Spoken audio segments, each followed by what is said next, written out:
que déjà tout le monde entend? C'est bon? Comme vous voulez. J'aimerais remercier le frère pour la récitation du Coran qu'il fit. Oui, c'est bon là. C'est mieux? C'est mieux? Ça va aller. Si jamais ils ne m'entendent pas, ils font le signe. Normalement. Donc, Bismillah ar-Rahman ar-Rahim wa salatu wa salam ala al-Habib al-Nadir Muhammad wa ala alihi wa ashabihi ajma'in. J'aimerais remercier le frère pour la récitation et le choix de la sourate qu'il fit. Il se peut que j'en fasse d'ailleurs référence, car je pense que cette sourate, la sourate de l'Ascension, est une sourate qui, en sa première partie, montre un peu, pas un peu d'ailleurs, les voies, les exercices, le cheminement qu'il faut pour que l'être humain devienne maître de son destin. Donc on y reviendra peut-être tout à l'heure. Alors, au-delà du remerciement habituel qui sied à ce genre de moment que l'on doit adresser aux organisateurs et aux organisatrices de m'avoir invité pour qu'on puisse discuter ensemble de ce sujet. Au-delà de cela, on m'a proposé le suivant sujet, être maître de son destin. Et c'est vrai que lorsque j'en parlais avec mon chargé de com, Mein, et mon ami, je lui ai dit mais c'est un sujet que j'avais déjà abordé dans d'autres circonstances, dans d'autres conférences, et que d'ailleurs cette vidéo est visible aujourd'hui sur YouTube. Et comme je n'aime pas trop me répéter et refaire tout le temps les mêmes conférences, j'aime bien changer de sujet parce qu'après ça devient répétitif et c'est pas une bonne chose pour l'intelligence et du conférencier et de ceux qui l'écoutent. Je lui ai dit mais pourquoi est-ce que ce sujet doit être réabordé aujourd'hui? Et tout à l'heure j'en parlais avec l'organisatrice, je lui ai dit mais c'est un sujet que j'ai déjà abordé et il se peut que moi je l'aborde plus du côté social et politique maintenant, puisque le côté théologique, voire métaphysique, a été abordé dans la précédente conférence que j'avais faite l'année dernière. Mais cependant, dans la discussion que j'ai eue avec un certain nombre de personnes, avec l'organisatrice elle-même, bon, j'ai senti qu'il voulait quand même que j'aborde un côté, on va dire, prise de conscience quant à ses capacités de soi, prise de conscience quant à son rôle, prise de conscience quant à ce que nous pouvons et devons faire de transformation dans nos vies personnelles et au sein de la société. Très bien. Je ne vais pas dans ce débat et dans cette discussion que nous allons avoir, donc je vais essayer de condenser mon propos en 20 minutes, 30 minutes à tout casser, pour qu'ensuite on puisse avoir un échange ensemble. Je pense que la première des choses, le premier principe qui doit être appliqué dans ce type de conférence, qui a pour sujet être maître de son destin, c'est de permettre à ce que les gens puissent prendre la parole pour commencer à être maître de leur destin. Si on engage les gens à être maîtres de son destin, de leur destin, en accaparant la parole et en les laissant pantois et au fond juste auditeurs, pour ne pas dire d'autres mots, dans la relation qu'occupe un troupeau avec son berger, eh bien ça n'est pas là le rôle et ça n'est pas là enseigner l'art d'être maître de son destin. Et donc je ne vais pas parler du côté métaphysique, c'est-à-dire est-ce que Dieu, quand Dieu prescrit, est-ce que nous avons le choix ou pas? Je pars du principe que oui.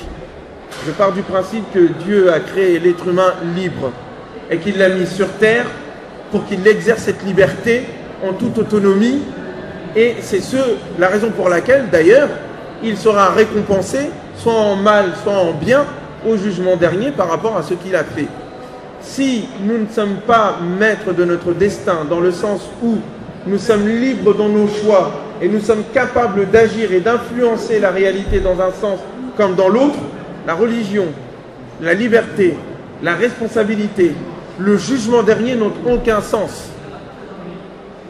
Donc tous ceux qui pensent que tout ce qu'ils font, tout ce qu'ils disent, tout ce qu'ils pensent, tout ce qu'ils sont est totalement issu d'un déterminisme providentiel ou naturel, ne peuvent pas écouter cette conférence. Ne peuvent pas être d'accord avec ce sujet. Car effectivement, dans une telle considération du monde, comment parler de maîtrise de son destin? Donc nous partons d'une conception de l'homme, d'une conception de Dieu, d'une conception de l'homme et d'une conception de l'univers, qui part du principe que Dieu étant Dieu et qu'il est tout-puissant, mais qu'il est libre, et que la création s'est faite de sa volonté, par sa volonté libre. C'est cette volonté libre et puissante qui permet la liberté de l'homme. Si vous avez une conception de Dieu où tout ce que Dieu a fait est déjà fixé, et que limite Dieu est obligé de le faire, effectivement, il n'y a pas de liberté. C'est un débat ancien entre les Ash'arites, entre les Mu'tazilites, entre un certain nombre de factions musulmanes sur lesquelles je ne veux pas revenir dessus. Mais moi, je parle d'un principe que le Dieu du Coran est un Dieu omniscient, omnipotent, certes, mais aussi libre. C'est pour ça que la création a un sens. Parce qu'il a décidé que ça soit comme ça et pas autrement. Alors que ça pouvait se faire autrement. Donc si ça ne s'est pas fait autrement, mais que ça s'est fait comme ça, ça veut dire qu'il y a une liberté créatrice qui a lieu dans le monde. Très bien. C'est à l'aune de cette vision-là, donc, que l'être humain est libre et responsable. Car Dieu a décidé qu'il en soit ainsi. Et donc, si je devais retravailler le sujet, j'aurais proposé le sujet comme ça. J'aurais dit deux sujets. Premier sujet, ça aurait été comment se qualifier pour être calife. C'est pas juste un jeu de mots. Puisque l'être humain a été mis sur terre pour être le lieutenant de Dieu sur terre, pour être l'être humain. Tous les êtres humains sont des califes, sont des lieutenants de Dieu, des vicaires de Dieu, des personnes qui sont chargées, qui sont responsables de la gestion du bien-être, de l'orientation de cette planète. C'est le début de l'histoire humaine. Et que deux catégories de création vont s'opposer à cette lieutenance, à cette responsabilité de l'humain, à cette liberté de l'humain, à cette dignité de l'humain, à votre dignité, à notre dignité. La première catégorie, elle est angélique. Cet angélisme-là est dans un esprit de pureté. La purification, la pureté, nous n'avons pas de péché, nous sommes au-delà des besoins. C'est à nous que devrait revenir la lieutenance. C'est à nous que devrait revenir la gestion, la responsabilité, la présidence de ce monde. Car nous sommes des adorateurs, car nous sommes tout le temps dans les mosquées, car nous sommes tout le temps dans les églises, car nous sommes purs, nous sommes au-delà des besoins humains. Eh bien pourtant Dieu dira non, ça n'est pas pour vous. Ça n'est pas pour vous et vous n'êtes pas en capacité, de par votre programmation angélique, vous n'êtes pas en capacité de gérer les contradictions de ce monde. Vous feriez plus de dégâts dans ce monde parce que vous allez annuler, vous annuleriez la diversité, les oppositions, les contradictions qui sont inhérentes à ce monde. Vous n'y arriverez pas. Donc l'être humain n'est pas un ange. L'être humain n'est pas déterminé religieusement, n'est pas déterminé au niveau spirituel, n'est pas déterminé au niveau psychologique. L'être humain est libre. Il n'est pas un ange, il n'est pas programmé. Et que tous ceux qui, à un moment donné, veulent annihiler la liberté humaine et les possibilités de choisir le mal ou le bien, au nom du bien, font le mauvais choix. Font un choix que Dieu n'a pas voulu.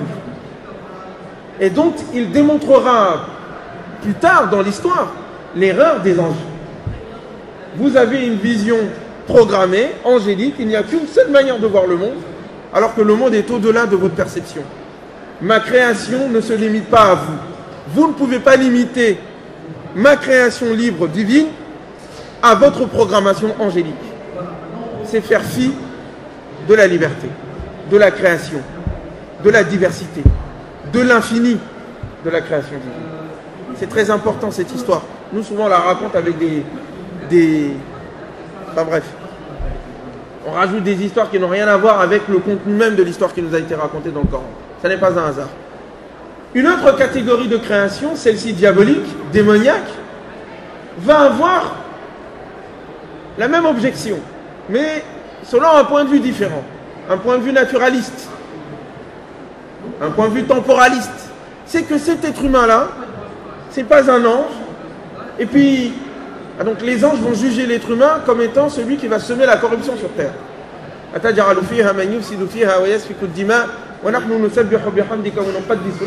Vas-tu mettre sur terre un lieutenant qui va semer la corruption? Donc il voyait qu'effectivement l'être humain va semer la corruption sur terre et potentiellement va verser le sang. Et c'est ce qu'il va faire. Mais ils vont juger cette partie de l'humain à l'aune de leur pureté angélique. L'autre catégorie va juger l'humain à l'aune de sa naturalité. Moi je suis de feu, je pense que le feu est plus noble, et donc je suis meilleur car déterminé naturellement. Lui, il est mauvais car naturellement mauvais, parce qu'il est fait de terre. Ça vous fait rappeler un certain nombre d'idéologies déjà. Où certains n'hésiteront pas à vous faire sauter dans une mosquée sous prétexte qu'ils pensent qu'eux sont les meilleurs et sont les porte-parole de Dieu, et que de toute façon, même s'ils vous tuent tous, eux iront au paradis, vous irez en enfer. C'est au nom de leur pureté qu'ils font de telles folies. Et de l'autre côté, il y a des personnes qui vont vous dominer en disant que parce qu'ils sont de telle couleur de peau, parce qu'ils sont de telle origine, donc ils sont meilleurs que vous parce que vous êtes de telle origine. Je suis fait de feu et donc je suis déterminé à être meilleur et supérieur. Il est fait de terre, donc il est destiné à être inférieur. C'est une autre vision qui n'est pas libre. L'être humain dans cette vision n'est pas libre, car il est déterminé par son origine. La notion de calife, la notion de lieutenance de Dieu sur terre, va à l'encontre de ces déterminismes-là. Le destin de l'homme n'est pas écrit. Non, il est capable de choisir. Et donc ça change toute la donne. Oui, au premier abord, il sème la corruption. Au premier abord. Mais il est possible aussi qu'il fasse preuve d'angélisme. Non, pas d'angélisme, d'humanité. De bien. De gérer cette terre, de la rendre meilleure, de la féconder. Oui, c'est possible. Par la science et la connaissance. Par le choix. Oui, certes, il est fait de terre. Mais qui a dit que la terre en soi était quelque chose de négatif? Oui, il y a des animaux, des êtres qui sont plus forts que lui. Mais il a reçu la dignité de la responsabilité de la liberté. Il est fondamental d'avoir cette conception-là pour ensuite discuter de être maître de son destin. Mais le problème, c'est que tous ceux qui sont contre l'humain, tous ceux qui sont contre nous, contre vous, tous ceux qui veulent annihiler cette dignité, cette liberté humaine, vont utiliser soit la naturalité, le déterminisme social, le déterminisme naturel, soit le bien, la morale, le déterminisme ou la providence du bien, la pureté, la purification, pour annihiler cette capacité, cette liberté et dominer l'humanité. Tous ceux qui vous disent que vous n'êtes pas libre dans vos choix, tous ceux qui disent que votre origine détermine votre avenir, tous ceux qui disent que votre couleur de peau, vos gènes, votre psychologie vous déterminent, tous ceux qui disent que votre origine sociale et économique vous détermine, veulent vous dominer et veulent vous convaincre de cela pour que vous restiez dans votre case de départ afin qu'elle soit la cage de toujours. La foi, la religion, la révolution, pour moi ces trois termes sont synonymes et j'en parlerai sans doute demain dans ma conférence autour de ce que j'appelle un projet nommé la France. La foi, la religion, les révolutions, c'est la même chose, c'est qu'elle dit que l'être humain peut se transcender, peut se dépasser. Elle fait le pari divin sur l'homme, en l'occurrence que l'être humain, moi je sais ce que vous ne savez pas, et l'infini de ma connaissance indique l'infini potentiel de l'être humain. Il est capable de bien plus que ce que vous croyez. Mais vous comprenez donc que cette libération, cette liberté, cette responsabilité cette responsabilisation, elle doit se voir, elle doit se faire à travers ce que nous faisons de nous-mêmes et à travers ce que nous faisons de notre environnement. C'est le rôle même du calife. L'être humain a été créé et il a été doté d'une capacité à s'élever intellectuellement et spirituellement, la connaissance, la capacité à nommer les choses, à donner des noms et donc à orienter les choses. Parce que quand on nomme les choses, on les oriente, on les dirige, on leur donne un sens. Et quand on donne un sens aux choses, on les commande. C'est pour ça qu'il est calife et qualifié pour cela. Mais en même temps, il est là aussi pour féconder la terre. Il est celui qui vous a créé à partir de la terre. Vous êtes issus de cette terre. Il vous a ordonné de la civiliser, de la féconder, de la rendre vivante, de lui donner vie. L'adoration de l'homme est là. C'est un processus de libération de soi, d'élévation, et en même temps de vitalisation et de transformation, de création de son environnement. C'est ce que nous faisons naturellement. Il n'y a pas besoin d'être musulman pour ça. Le côté musulman, le côté foi, le côté spirituel, elle intervient où? Elle intervient en donnant à cet acte de civilisation de la terre une orientation vers le divin, vers le beau, pour pas que ça devienne la mondialisation actuelle dans laquelle nous nous trouvons. Où la civilisation se résume au temporel, se résume à l'instinct, se résume à la consommation, se résume à la destruction, se résume à l'inhumanité, à la bestialité. Le calife est celui qui donne à son action de fécondation et de civilisation de la terre, en soi et à l'extérieur, les principes du transcendant, les principes du beau, le principe de la révélation, pour en faire une civilisation humaine et non pas une civilisation de destruction. Mais comment arriver à cela? Est-ce qu'on peut arriver à cela, à un tel rôle sur terre, à un tel rôle en France, à un tel rôle en soi, à un tel rôle dans le monde, en étant l'esclave de quelqu'un? Non. En étant ignorant? Non. En étant persuadé que nous ne pouvons rien dans ce monde? Non plus. Donc cela engage, pour être maître de ce destin, un processus de libération. Il n'est pas croyant, il n'a pas la foi, il n'est pas musulman, il n'est pas humain, celui qui vit dépendant intellectuellement et spirituellement de quelqu'un d'autre. C'est pas possible. C'est pour la raison pour laquelle le Coran, pour être fidèle à cette conception qu'il a de l'homme et la responsabilité qu'il donne à l'homme, a interdit toute possibilité d'intermédiaire entre les hommes et Dieu. Personne ne peut dicter de manière absolue le comportement humain. Il n'y a pas d'église. Et ça, c'est une révolution que malheureusement les musulmans sur laquelle les musulmans sont revenus. On a écrit une église de fête. On commande, on moutonise l'esprit. On dit aux gens de quelle manière ils doivent manger, de quelle manière ils doivent se tenir, de quelle manière ils doivent s'habiller. Ils ne sont pas maîtres de leur destin. Ils sont orientés vers la consommation de ceux qui veulent, maîtres de leur destin qu'ils sont, qui veulent imposer leur projet. Donc il n'y a pas d'intermédiaire. Et pour que ces êtres humains deviennent des califes, il faut leur donner la connaissance. Il faut les éduquer pour qu'ils soient autonomes. Il faut leur donner la foi en transcendant, en quelque chose qui les dépasse, pour qu'ils puissent se dépasser. C'est un premier élément. Donc, il faut l'indépendance intellectuelle, l'indépendance spirituelle, en vue de se construire en humain responsable dans son interaction directe avec le divin, à travers son interaction avec l'univers. Ça, c'est un premier élément. Deuxième élément, il n'est pas croyant, il n'est pas humain, il n'est pas musulman, il n'est pas homme de foi et femme de foi, il n'a pas de conscience. Celle est celui qui vit aux dépens politiquement et économiquement de quelqu'un d'autre. Si tu n'es pas autonome au niveau de ce que tu manges, de ce que tu gagnes, si tu n'es pas indépendant économiquement, tu n'es pas indépendant socialement et tu n'es donc pas indépendant politiquement, et dans ce cas-là, tu es soumis. Et si tu es soumis, tu n'es pas maître de ton destin. Donc être maître de son destin, c'est enclencher et maintenir un processus de libération constant. de soi, en soi, de soi, vis-à-vis de l'environnement.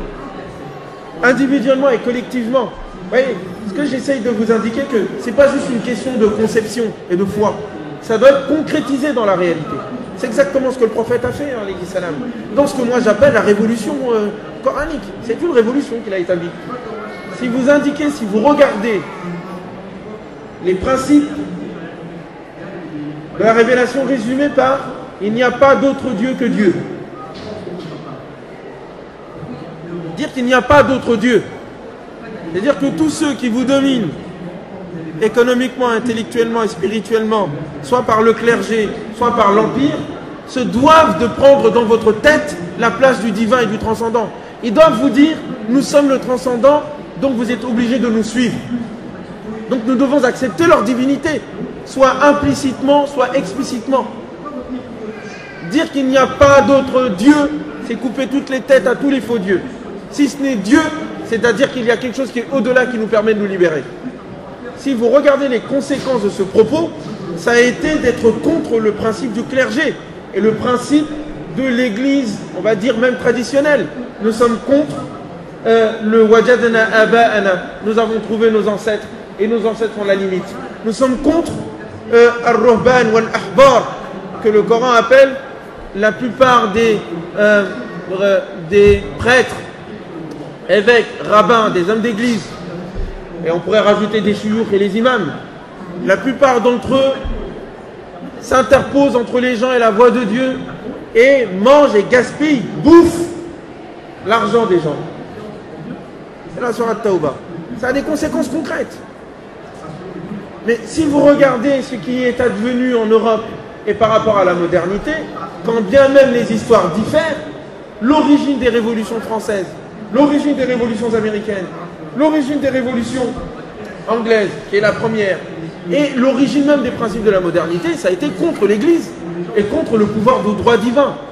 C'est la raison pour laquelle, lorsque nous sommes en France, et qu'il y a un certain nombre de partis qui, déjà, indiquent qu'il y a des côtés positifs à la colonisation, et qu'un certain nombre d'individus, au nom de leur couleur de peau et de leur religion, n'ont pas droit de citer au sein de la cité, ce sont des personnes qui veulent dominer.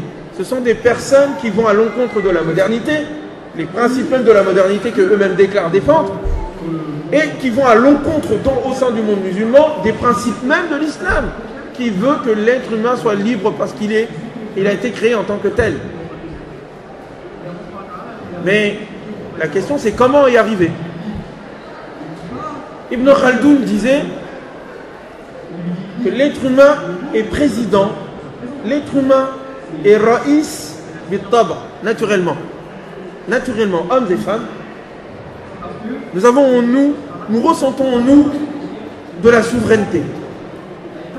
On sent en nous qu'on commande, on décide. Et c'est tout un processus d'éducation qui nous fait annihiler ça, qui nous fait oublier ça. Et donc l'ensemble des propos que vient de tenir, enfin, la récitation que vient de nous faire le frère dans la sourate Al-Ma'arij, qui est, je crois, la 70e sourate, c'est ça, je ne sais plus, je ne me souviens plus. Et qu'à un moment donné, il dit, après avoir parlé du jugement dernier, et avant cela, du fait que le prophète, dans son appel et dans son message, dans son action de transformation du monde, doit être patient et de prendre le point de vue divin par rapport aux conséquences de ses actions et de ne pas voir juste l'instant présent. Un prophète voit sur 1000 ans, 2000 ans, 3000 ans, plus même. Un visionnaire voit toujours plus loin. C'est pour ça qu'il arrive à se libérer. Après avoir parlé de tout ça, il dit Innal insana khuliqa halu'a. Idha massahu ash-sharru jazu'a wa idha massahu al-khayru manu'a. L'être humain a une constitution à l'intérieur de lui qui est de l'ordre de la fragilité, qui est instable. Et qu'à un moment donné, lorsqu'un mal l'atteint, bon bah, il va dans tous les sens. Il réduit sa vie à l'instant présent du moment. Bah, nous sommes en crise. Oh mon Dieu, il y a du chômage. On ne peut pas aller plus loin. La France est perdue. Mais non, on doit se mettre à obéir au stade de course. Vous voyez le lien que je fais au niveau politique. C'est lié. Si vous avez une vision limitée du monde et que vous estimez que l'être humain doit s'arrêter à ce qu'il est maintenant, eh bien vous êtes d'accord avec le fait que bon ben, faut que les gens subissent. Hein. Il ne faut pas investir dans l'humain, il faut comment dire, maintenir l'ordre des choses. C'est mieux que rien.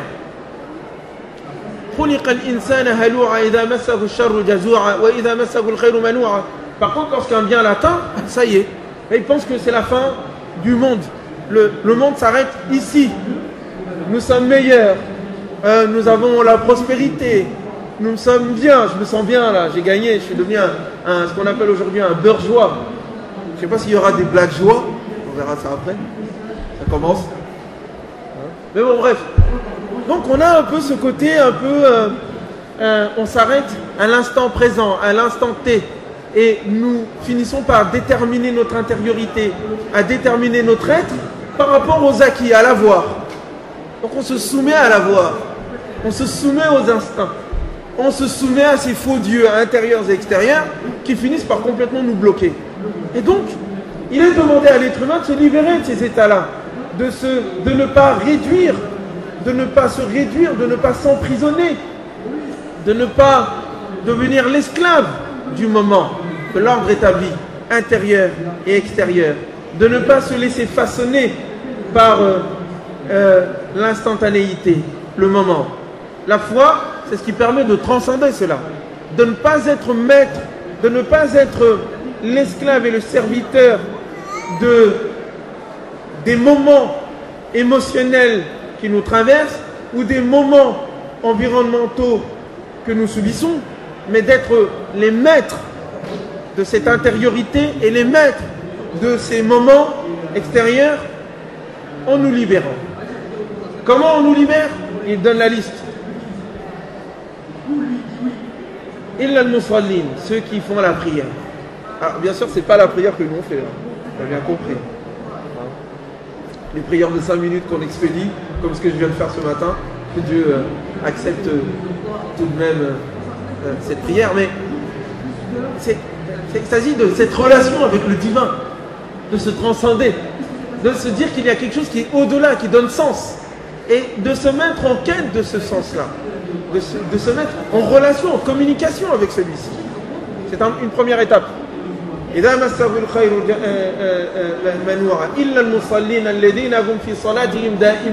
Ceux qui sont constants dans leur prière. Il y a une constance dans la prière. C'est pas la prière continue même après le taslim. C'est que dans leur prière, il y a cette concentration certes, mais elle continue, elle perdure après.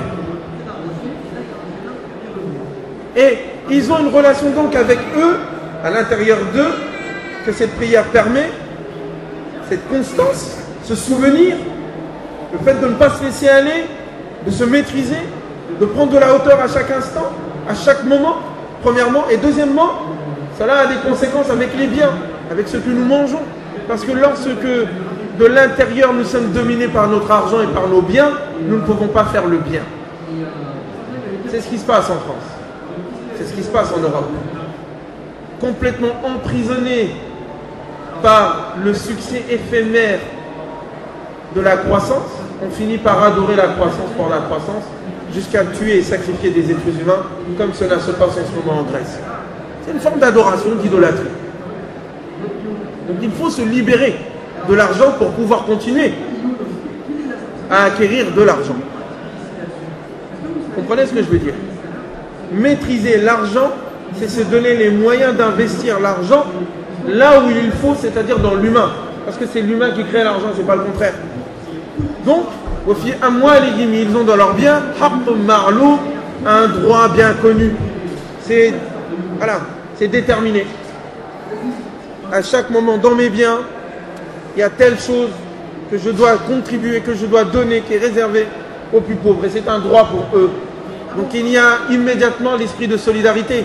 Je parlerai de cela normalement demain, lorsque je parlerai justement de ce que je propose comme étant un projet de politique et social pour ce pays. Mais donc il y a une relation avec cet argent de libération par rapport à la domination ou à l'emprise que les biens peuvent avoir en soi, et donc une libération du même coup par rapport à l'emprise que la pauvreté, parce que c'est la même chose. Le riche peut être sous l'emprise de l'argent qu'il a, comme le pauvre peut être sous l'emprise de l'argent qu'il n'a pas et qu'il désire. Et il faut dans les deux cas s'en libérer. Être maître de l'argent, que l'on en ait ou que l'on n'en ait pas. Mais il est nécessaire d'en avoir parce que c'est un moyen qui permet de se libérer et un moyen qui permet d'accomplir ce pourquoi nous voulons façonner la réalité, c'est-à-dire vers le bien et le beau. C'est un moyen qui doit être partagé. Il faut donc distribuer ces moyens-là à tous les êtres humains. Parce que tous les êtres humains sont potentiellement des créateurs en puissance, des califes. Très bien. Donc il y a la libération spirituelle qui peut être faite par chacun d'entre nous à travers la prière. Et il y a la libération économique et sociale qui est dans la redistribution des biens, comme étant un moyen, le bien et les biens, un moyen pour l'être humain de s'accomplir. Ensuite, il continue. Il y a à un moment donné aussi le fait d'avoir une relation libre, mais cadrée, maîtrisée, avec les besoins naturels. Et en l'occurrence, la sexualité. Puisqu'il continue en disant la sexualité est, contrairement aux précédentes religions d'avant l'islam, et que les musulmans ont fini par imiter malheureusement, la sexualité n'est pas une malédiction. Ce n'est pas non plus un but en soi. C'est une manière d'exprimer son humanité, de contribuer à l'infini de la création divine. Et, comme le dit le prophète, c'est une adoration. Mais tout dépend de là où on met, là où on assouvit ce besoin naturel. De quelle manière est-ce qu'on en fait quelque chose de bestial qui ne permet pas de se transcender et de devenir meilleur, ou de quelle manière on en fait quelque chose qui est de l'ordre du beau, de l'art, du magnifique. C'est bizarre qu'un musulman ou ceux qui croient en Dieu disent cela dans le discours occidental. Il m'arrive de discuter souvent à l'université ou d'autres personnes où j'indique qu'en islam, il n'y a pas de problème avec ce sujet-là. Et tout dépend où on met ça. Très bien. Mais vous vous rendez compte que donc, la religiosité musulmane actuelle, qu'elle soit formaliste, salafiste, ou qu'elle soit, comment dire, ésotérique, spiritualiste, soufi, on a un gros problème avec ces sujets-là. Pourquoi? Parce que l'un comme l'autre, soit l'un s'est judaïsé, ou l'autre s'est christianisé. Dans les deux cas, c'est un modèle de religiosité qui refuse la vie, qui refuse ce monde, qui le voit de manière négative. Et en le voyant de manière négative, il est celui qui en a le plus envie. Tout interdire, c'est tout rendre licite. C'est pour ça que vous voyez des catastrophes dans ces milieux-là, au niveau de l'argent, comme au niveau de la spiritualité, comme au niveau des besoins du corps, qui est de, on interdit tout, et puis ensuite vous vous rendez compte que celui qui interdisait tout, c'est lui qui en profite le plus, mais de la manière la plus dépravée. C'est une manière de dominer, de bestialiser l'homme. C'est un projet satanique, dans le sens coranique du terme. Non, il y a un processus de libération dans la rencontre entre hommes et femmes, si elle est faite dans la conscience du transcendant. Et il continue, je ne vais pas lire l'ensemble du passage, je vous demande de le méditer, mais au fond, l'ensemble des 5 piliers, les adorations, les rituels, ont été mis en place non pas pour étant un but en soi, formaliste, où c'est desséché, mais cela a été mis en place pour aider l'être humain à s'accomplir en humain, à devenir véritablement calife, à se libérer à l'intérieur de soi comme à l'extérieur de soi, à faire de ses dons, non pas des biens et tout ce qui a été mis à ses dispositions, non pas un moyen qui le rend moyen, mais comme étant un moyen qui lui permet d'atteindre un but plus grand. Voilà comment on devient maître de son destin. Donc vous comprenez que dans mon discours, et ceux qui écoutent un peu mes vidéos, pourquoi est-ce que je suis très critique par rapport à la religiosité actuelle des musulmans? L'éducation que nous donnons aux musulmans, d'une part, le type de religiosité que nous diffusons dans les mosquées, dans les khutbahs, dans les livres, même ici, au Bourget, pour certains, ce n'est pas un processus de libération. Au nom de Dieu, qui n'est pas Dieu, on veut nous maintenir dans l'ignorance, dans le cadre que certains ont dessiné et qu'ils défendent coûte que coûte en vue d'intérêts que eux seuls connaissent. Si Dieu est Dieu et si le Coran est Coran, il demande à ce qu'il soit lu par chacun d'entre nous. Et que la relation avec Dieu se fasse directement. Tout le monde peut parler avec Dieu, quelle que soit ta langue, quel que soit ton sexe, quelle que soit ton origine. Et les biens qui sont sur la terre, nous dit-il, il les a établis pour l'être humain, pour tous les êtres vivants. Et donc il n'y a aucune raison à ce que les biens soient accaparés entre les mains d'une minorité qui s'en sert pour dominer le reste de l'humanité. Et donc si nous sommes pour le fait d'être maître de notre destin, cela ne peut se faire qu'à travers l'acquisition de la connaissance, la libération spirituelle quant à soi, la profusion d'une indépendance ou d'une autonomisation des individus et d'une solidarité entre ces individus pour qu'ils puissent ensemble être acteurs et associés dans la création divine. C'est pour ça que les êtres humains sont frères.